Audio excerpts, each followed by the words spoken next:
Hopefully you guys will be able to see this, but I put the Sharpie mark on it like I said I was going to. And I put it back in, I turned it around, say 3 or 4 times.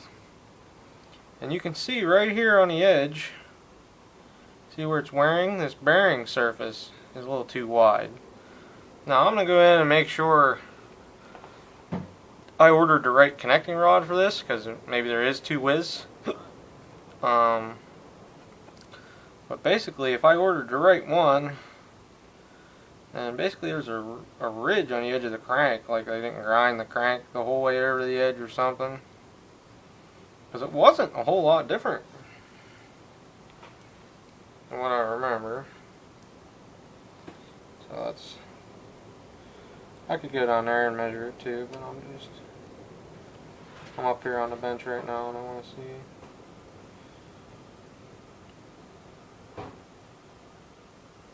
So I got...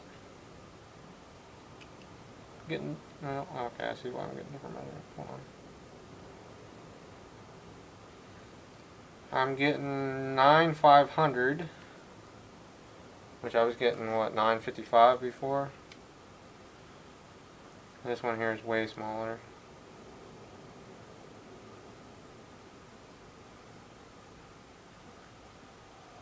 This is 9040 to about the outer edges of the bearing surface.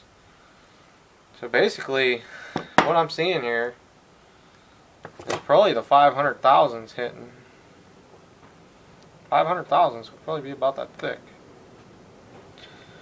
So, what can you do to remedy that? Well, A is I'm going to have to pull the rod the whole way out, and B is, like I said, I want to see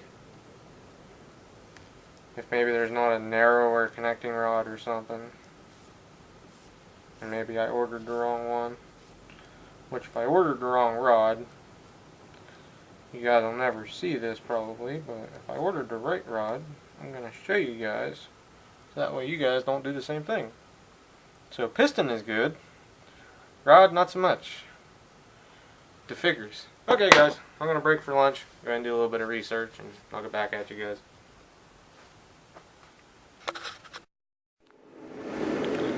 Alrighty guys, so here's what I found looking at this, and I did go and look. There is only one connecting rod width available for this, so anyhow, I don't know if you guys can pick up on it or not, but that little, right there, that little bit of discolored is where the rod is rubbing the crank. Now it's not dragging the whole way across, it's only right on the edges. So I have two thoughts. Basically I can either take a file, this is aluminum so it ain't like it's going to be hard to get it right, or I could somehow polish the crank. What it is the crank is not, and I think they did it for this reason, so there's not a lot of end-to-end play on this.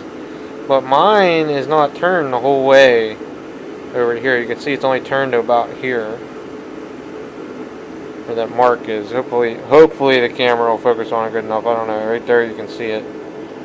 But that's like that on both sides. It needs like a heavier bevel to it. So that's what it's hitting on. It may even be... no, I don't really feel a ridge. I thought maybe there's a little bit of ridge into it. No, I'm looking at this old one, and I'm seeing right on the edge of it too it's worn. So it may partially be my crank, guys. I definitely see it on that side a little bit. So it's probably partially my crank. This crank probably really should have been turned, but... So I think what I'm going to do, I haven't exactly decided how I'm going to do it.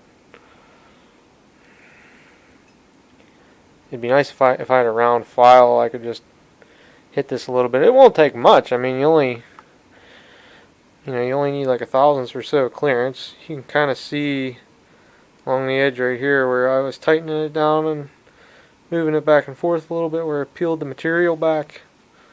And I really don't want to spin it, because what I could do is put it in there and, you know, keep tightening the bolts up and progressively it'll wear it in.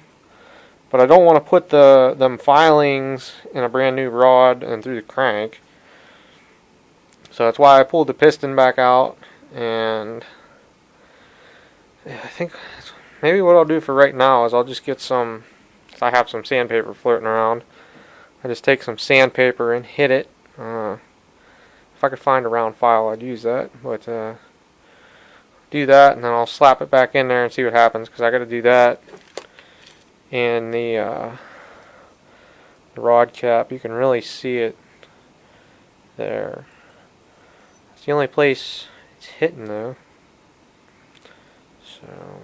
But if I get that handled, then it should be alright. But like I said, that was kind of something unforeseen. I didn't foresee that happening. This is just kind of strange, guys. This is not a normal thing to run into. So let me correct this, and I will get back with you guys.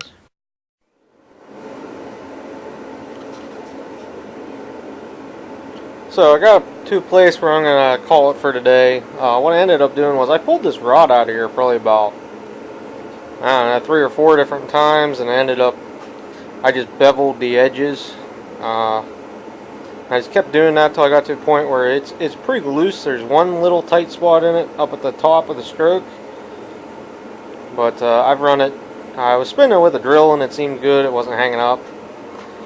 I didn't do it a whole lot, obviously, because there's no oil pan on it, and it's not going to get oil every time it comes around like it normally would.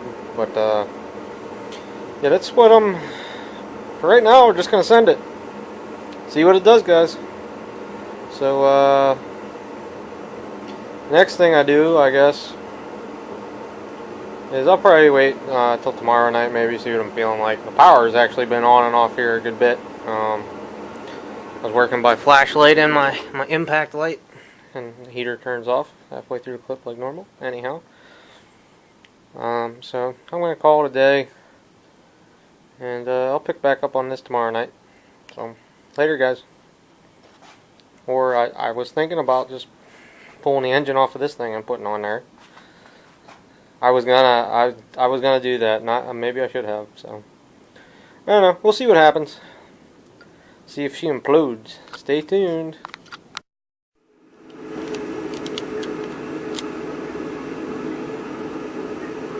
Alrighty, guys. So just want to do a little video about how much these parts cost me, and the reason why I work where I do is because I can get stuff a lot cheaper than normal. And as you can see at the bottom, I saved $103.56, and I paid $66.58 for this stuff.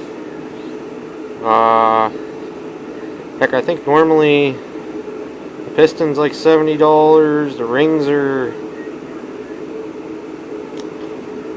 well, if that's a little over 50%, say the rings are like $30 or something. I'm just guessing off the top of my head, guys.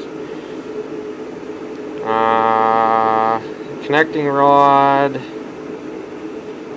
rod must be $50 or $60. So, you know, I got $67 in this rebuild. You know, I'm not counting oil and you know, gasket maker and everything. So it's worth it to play around with this. And I finally, it took me quite a while, guys. I'm not gonna lie. It took me quite a while, but I got the rod sanded, so it's got good clearance, and it spins halfway decent. So for right now, I'm gonna call that a wrap. And maybe tomorrow night or some night this week. It is Tuesday night. I'll come out and I'll put some goop on the oil pan, put it on. The next night, put oil in it, and I'll put the cylinder head on. I have to remount the coil and the flywheel screen on it, and then we should be good enough. I can start it up and see if she goes or blows. I don't know. Before I started messing with the connecting rod, I was pretty confident. After I messed with the connecting rod, I'm 50-50, say. So, we'll see what happens. Aluminum connecting rod, steel crank. Something ain't quite right. The rod's definitely going to give first, so that makes sense.